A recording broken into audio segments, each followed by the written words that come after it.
میرا سوال مشرق وسطیٰ کے موجودہ حالات کے بارے میں ہے۔ ایک طرف سعودی عرب ہے جو خطے میں اپنا اثر و رسوخ رکھتا ہے، تو دوسری طرف ایران ہے جو اپنی پراکسیز کے ذریعے شام، لبنان، یمن اور عراق جیسے ممالک میں سرگرم ہے۔ اس کے ساتھ ہی اسرائیل کا کردار بھی اہم اور پیچیدہ ہے، جو ایران کے بڑھتے ہوئے اثر و رسوخ اور جوہری پروگرام کے خلاف اپنی اپوزیشن مضبوط کر رہا ہے۔ آپ کے نقطۂ نظر سے مشرق وسطیٰ کا مستقبل کیا ہو سکتا ہے، یا خطے میں اس کے لیے ممکنہ لائحہ عمل یا پیش رفت کے بارے میں آپ کیا رائے رکھتے ہیں؟ شکریہ۔ مستقبل کا علم تو اللہ ہی کو ہے۔ ہم عاجز بندے اللہ تعالیٰ سے خیر مانگ سکتے ہیں اور خیر کی دعا کر سکتے ہیں۔ میں اپنی رائے دے سکتا ہوں۔ میرے نزدیک یہود اور مسلمان دونوں پر اللہ کے عذاب کا تازیانہ برس رہا ہے۔ اللہ تعالیٰ نے یہود کے بارے میں سورہ اعراف میں یہ بتا دیا ہے کہ انہیں میں مہلت بھی دیتا رہوں گا اور پھر ان کے کرتوتوں کی سزا بھی انہیں وقتاً فوقتاً ملتی رہے گی۔ میرے نزدیک ان کو اس وقت اللہ تعالیٰ کی طرف سے ایک بڑی مہلت ملی۔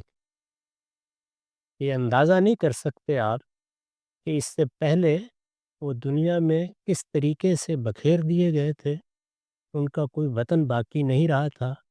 پھر ان کو مختلف مقامات پر کس طرح مختلف قوموں نے تعذیب کا نشانہ بنائے رکھا۔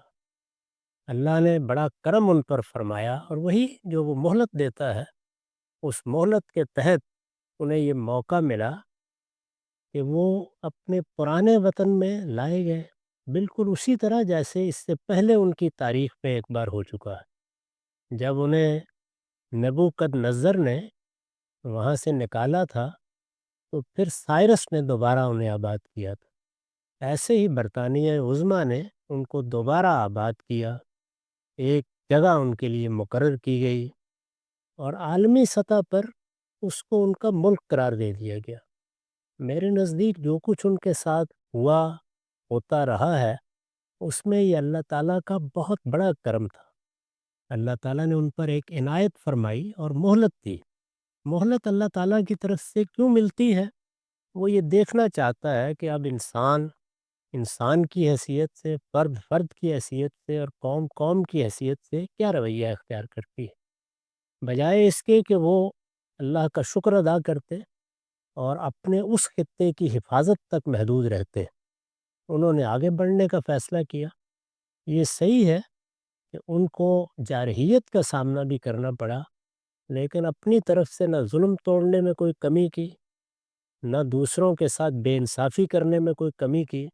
جہاں موقع ملا اپنے لیے آگے کی راہ نکالی، اور اس طریقے سے اس دائرے میں محدود رہنے کی بجائے اپنی طاقت کے بلبوتے پر ایک پوری قوم کو وہاں سے جلا وطن کرنے اور اس کی نسل کشی کا فیصلہ کر لیا۔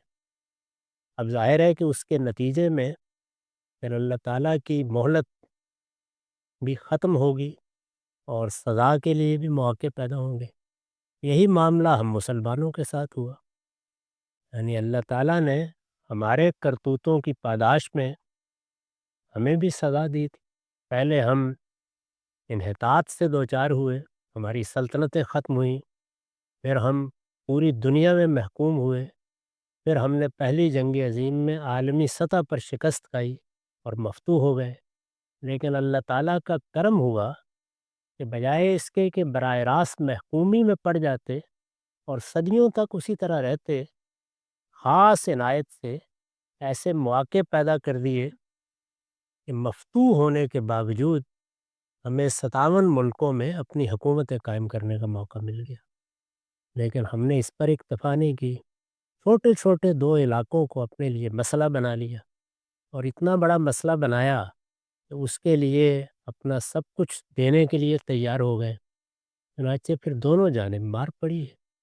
تو یہ اصل میں میرے نزدیک اس قانون کا ظہور ہو گیا ہے جو ناشکری کرنے والی قوموں کے لیے اللہ تعالیٰ نے بیان کر رکھا ہے، اور دونوں کے لیے ہوا ہے۔